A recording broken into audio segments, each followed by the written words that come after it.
आप देख रहे हैं डार्क फाइल्स। तो चलिए बढ़ते हैं आज की इस कहानी की ओर। दोस्तों, ये बात है साल 1992 की। तब मेरी उम्र यहीं कोई 16-17 साल की रही होगी। स्कूल में गर्मियों की छुट्टियां चल रही थी, इसलिए मैं छुट्टियां बिताने अपने नानी के घर आया हुआ था। नानी घर आने के दो कारण थे। पहला, गांव की ताजी हवा और सुकूनदायक माहौल। दूसरा, नाना जी की कहानियां जो उस वक्त मुझे बहुत पसंद थीं और मैं रोज रात को सोने से पहले नाना जी की कहानियां जरूर सुनता था।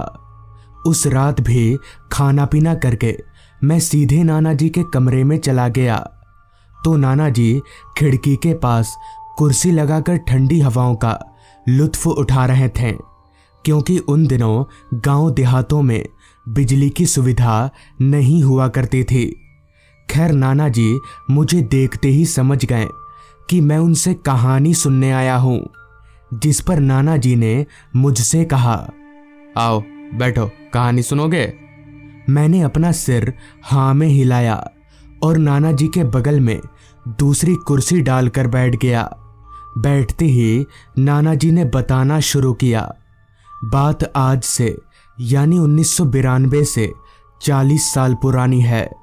तब मेरा ट्रांसफ़र बेलपुर नाम के एक गांव में हुआ था।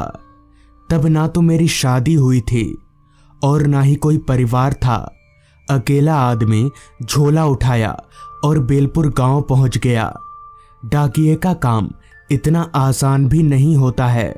धीरे धीरे मुझे तब पता चलने लगा था। ट्रांसफ़र के साथ ही साथ बेलपुर गांव में मेरे रहने का पूरा इंतज़ाम भी कर दिया गया था।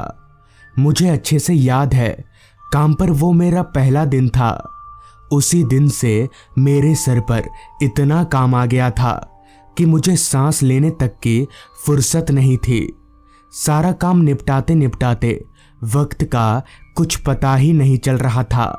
समय का पता मुझे तब चला जब डाकघर के चौकीदार ने पास आकर मुझसे ये कहा, साहब कितना काम करिएगा, रात हो गई है, ज्यादा काम के ज्यादा पैसे नहीं मिलेंगे। इस पर मैंने हंसते हुए जवाब दिया, वो तो मुझे पता है, ज्यादा काम के ज्यादा पैसे नहीं मिलेंगे, पर काम फेंक कर रखना मुझे ठीक नहीं लगता। इस पर चौकीदार बोला, हाँ पर रात बहुत हो गई है, ऊपर से आप जिस रास्ते से घर जाइएगा वो रास्ता भी उतना अच्छा नहीं है। तो इस पर मैंने कहा, अच्छा नहीं है मतलब? चोरों का डर है क्या? इस पर चौकीदार बोला, नहीं साहब, चोरों का नहीं, भूतों का डर है। उस रास्ते में एक पुराना कब्रिस्तान पड़ता है, सुना है उसी कब्रिस्तान में भटकते हैं सारे भूत। उस वक्त मुझे इन भूत प्रेत जैसी चीजों पर रद्दी भर भी यकीन नहीं था, इसलिए मैंने चौकीदार से कहा, भूत वूत इन सारी बातों पर मैं विश्वास नहीं करता, और तुम भी मत करो, यह सब फालतू बात है। इतना बोलकर मैं वापस अपने काम पर लग गया। सारा काम निपटाते निपटाते कब रात के 9 बज गए पता ही नहीं चला। खैर, मैं डाकघर से निकलने लगा। अभी मैं डाकघर से निकल ही रहा था कि तभी चौकीदार फिर से बोला, साहब आप कहो तो मैं घर तक छोड़ाऊं आपको? इस पर मैंने चौकीदार को साफ शब्दों में मना कर दिया और घर की तरफ निकल पड़ा। रात के 9 बजे ही पूरा गांव खामोशी के गिरफ्त में था।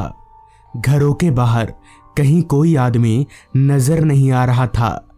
खैर, मैं इन सारी चीजों की परवाह किए बगैर चलता रहा।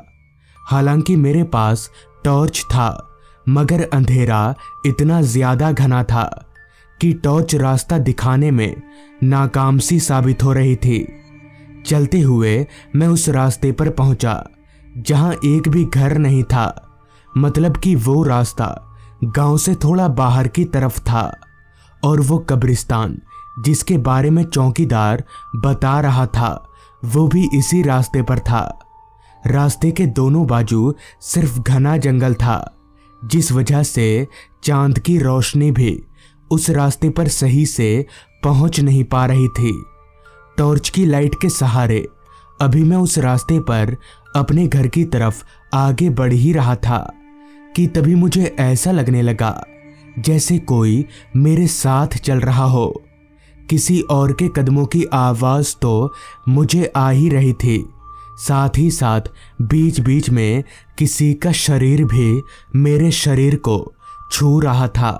और ऐसा तभी होता है जब कोई आपके बगल में चल रहा हो, मगर मेरे अगल बगल उस वक्त कोई नहीं था सिवाय घने अंधेरे के।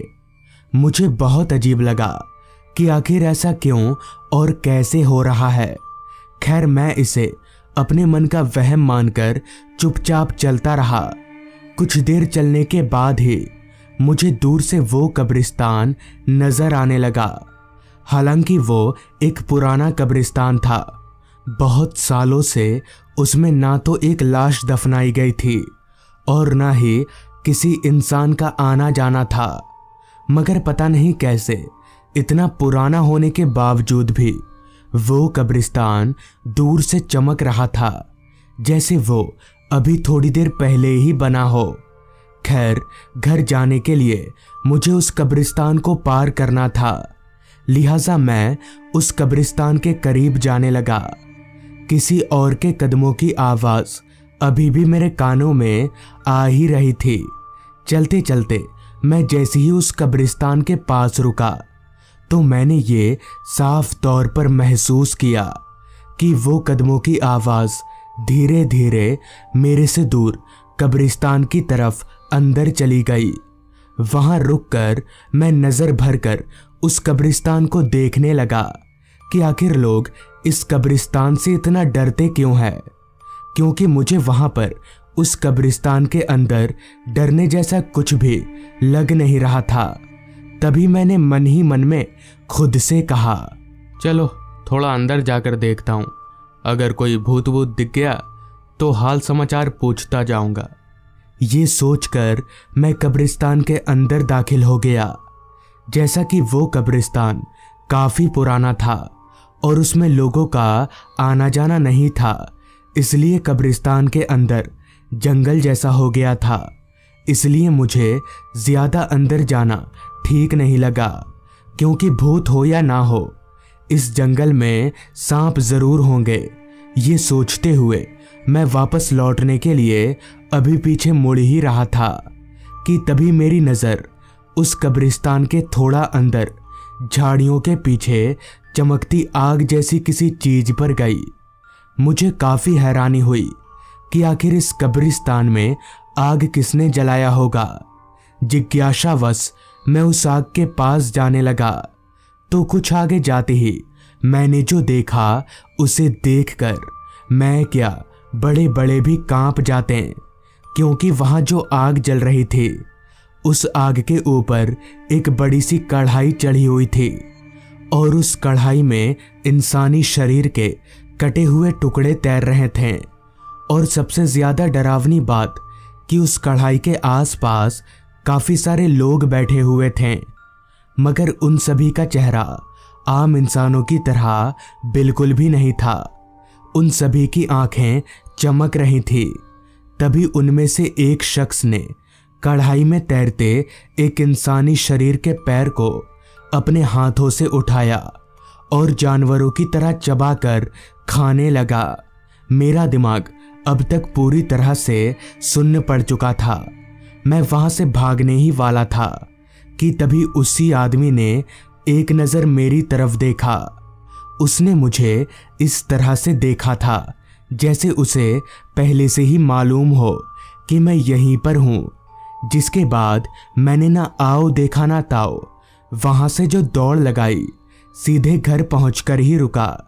और उस दिन के बाद से मैं भूत प्रेत जैसी चीजों पर पूरा विश्वास करने लगा। नाना जी की पूरी कहानी सुनकर मैंने कहा, पर नाना जी क्या ऐसा सच में हो सकता है? तो इस पर नाना जी बोले, पता नहीं, मगर इतना बड़ा भ्रम तो नहीं हो सकता। मैंने जब ये बात लोगों को बताई तो बहुत से लोगों ने कहा कि वो सब सिर्फ इसलिए हुआ था ताकि मैं भूतों का मजाक ना बनाऊं और उन पर विश्वास करूं। नाना जी की वो कहानी सुनकर मैं बहुत डर गया था और वो कहानी मेरे दिमाग में इस कदर छप गई थी कि मुझे आज तक इतने सालों के बाद भी कहानी पूरी याद है। तो दोस्तों, ये थी आज की कहानी। अगर आपको ये कहानी पसंद आई हो तो चैनल को ज़रूर सब्सक्राइब कर लें। तो मैं आपका दोस्त आर्यन जल्द ही मिलूँगा आपसे ऐसी ही एक कहानी के साथ।